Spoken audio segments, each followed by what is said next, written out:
Look at the ancient brick pathways of Nalanda University. Thousands of years ago, this was a global center of knowledge, proving that a deep-seated drive for intellectual discovery has always been wired into India's DNA. Fast forward to today, and that same drive echoes across the launchpads of Sriharikota.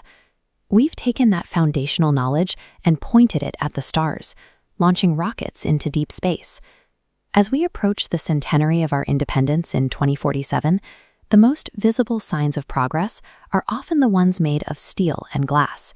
It is easy to assume that development is measured entirely by the speed at which generic skyscrapers and highways can be built. However, high-rise cities mean little if the people living in their shadows lack quality schooling, or if the prosperity of the city fails to reach the village. Authentic development occurs when human dignity, education, and ecological health grow as quickly as the GDP. This brings us to a choice. We can either sit back and passively wait to inherit whatever version of the future happens to arrive, or we can actively construct the one we want. This document serves as a specific roadmap for the centenary, defining the hard mechanics required to build a developed society by 2047. The strategy pushes progress everywhere, so every citizen can say, "This is my India, and I helped build it." Earning that pride requires a coordinated effort across our entire infrastructure. We must simultaneously modernize our education, our technology sector, our agricultural networks, and our environmental policies. The first major overhaul starts in the classroom. We have to move past a system designed just to score marks. Education has to shift toward teaching students how to think, question, and actually solve complex problems. That new intellectual baseline is exactly what feeds into a robust healthcare system.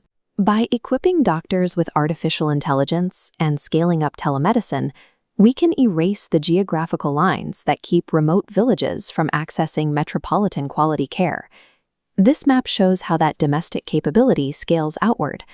Under a strengthened Make in India ethos, these local innovations in clean energy, biotechnology, and quantum computing transition into massive exports, positioning Indian scientists and engineers as leaders in the global market.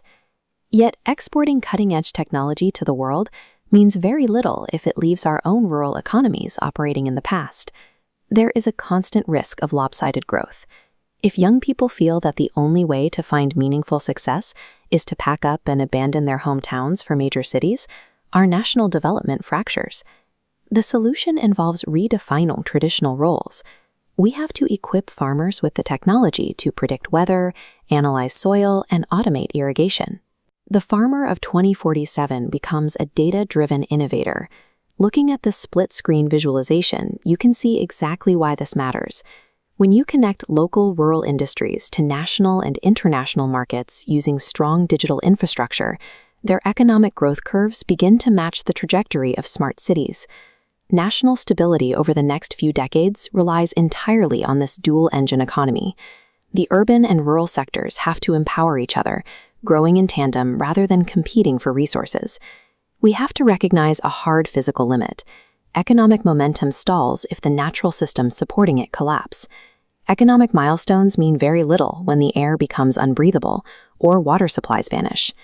We must force a hard structural pivot away from fossil fuel dependency. That means aggressively implementing solar, hydro, and wind technologies on a massive scale. At the local level, future cities must operate on sustainable mechanics. That looks like scientific waste management, rigorous recycling protocols, and clean electric public transport networks. Ecological preservation provides the physical foundation that makes every other achievement of 2047 actually livable. When you look at these massive nationwide goals, it is easy for an individual student sitting at a desk today to wonder how they could possibly make an impact.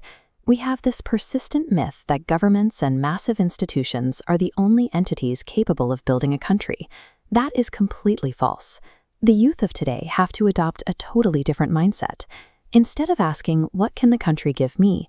the question has to become, "What specific problem can I solve for the country?" This chart illustrates the math behind that mindset. At the base, you have millions of individual, seemingly mundane choices: saving electricity, using digital tools responsibly, paying taxes honestly. But as those tiny vectors merge upward, they aggregate into immense national strength. The India of 2047 isn't some distant destination waiting for us on a calendar. It is a live project that we are actively constructing right now through our daily choices.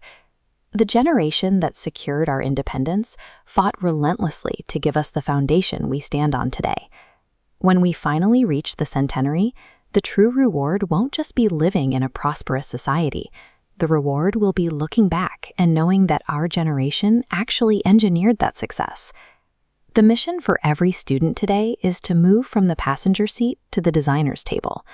We are here to help shape the nation we will eventually lead. When that tricolor rises in 2047, a truly equitable, powerful India will stand as the undeniable proof of our collective, relentless effort.